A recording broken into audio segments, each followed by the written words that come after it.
All right, guys, happy Tuesday, which is Olympic Lifting Strength Day. Today we'll be doing 6 sets every 90 seconds of 2 snatches. It'll look like this.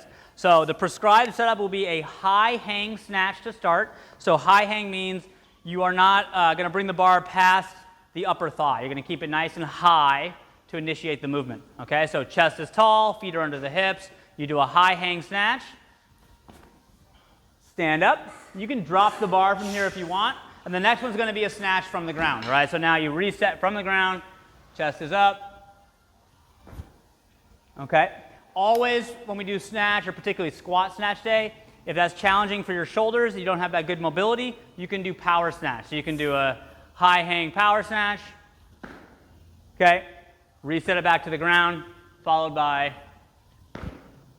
a power snatch. Okay. So it's going to be those 2 reps every 90 seconds for 6 sets. If you have any issues with the snatch as well, you can do the same thing with the clean, but focus on good position, good hip contact. If you know, my main cue for the snatch is always keep your chest up from beginning to end. When you initiate the movement, load the movement, pull and catch, always working to keep that chest vertical.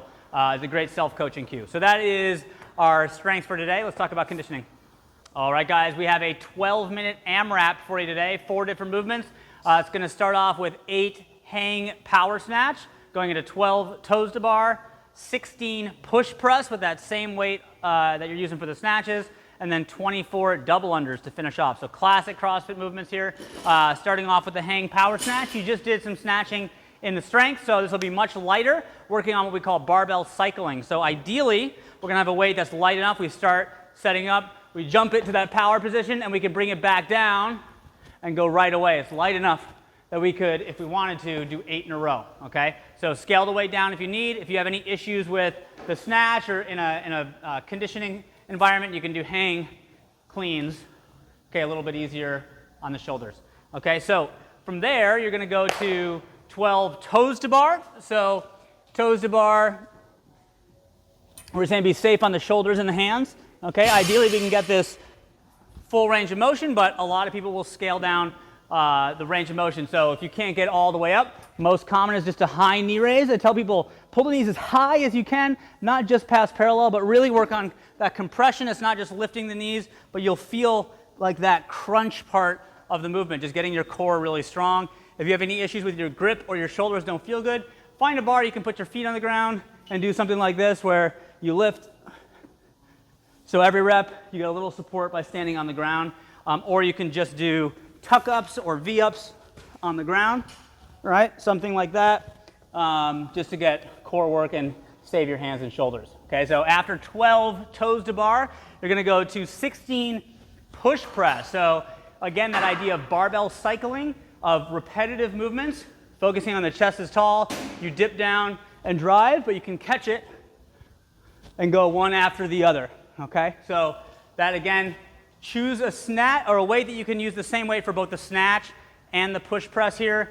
When in doubt, go with a lighter weight to be able to move through the workout. Okay, so that's 16 push press, finishing off the round with 24 double unders. So this is meant to be a number you can do unbroken when you're fresh.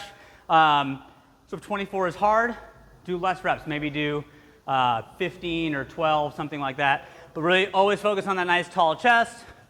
Starting with singles, you can do twice as many singles if you're just learning the jump rope.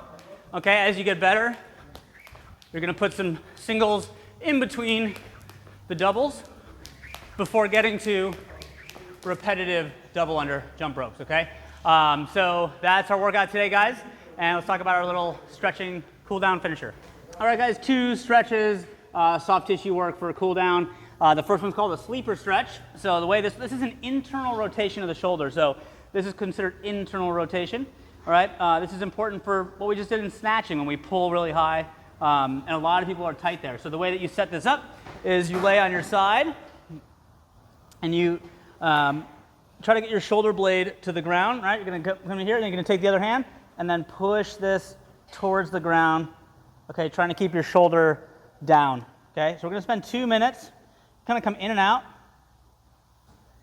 Okay, just working that stretch for 2 minutes each side. Okay, from there we're going to do 2 minutes each side with foam rolling or IT bands. Our IT band is from the knee up to the hip on the outside of the leg, causes a lot of people knee pain. So for this one, you're gonna set up the roller just above the knee. And I always tell people roll a little left and right and small movements back and forth, as well as moving the leg around. And this should feel a little painful. You work on one spot and then slowly work up to the hip. Okay, so you take about 2 minutes to go from one side to the other. Remember, rock a little left and right, move the leg, and a little bit up and down. So that's it, 2 minutes each side. See you guys tomorrow.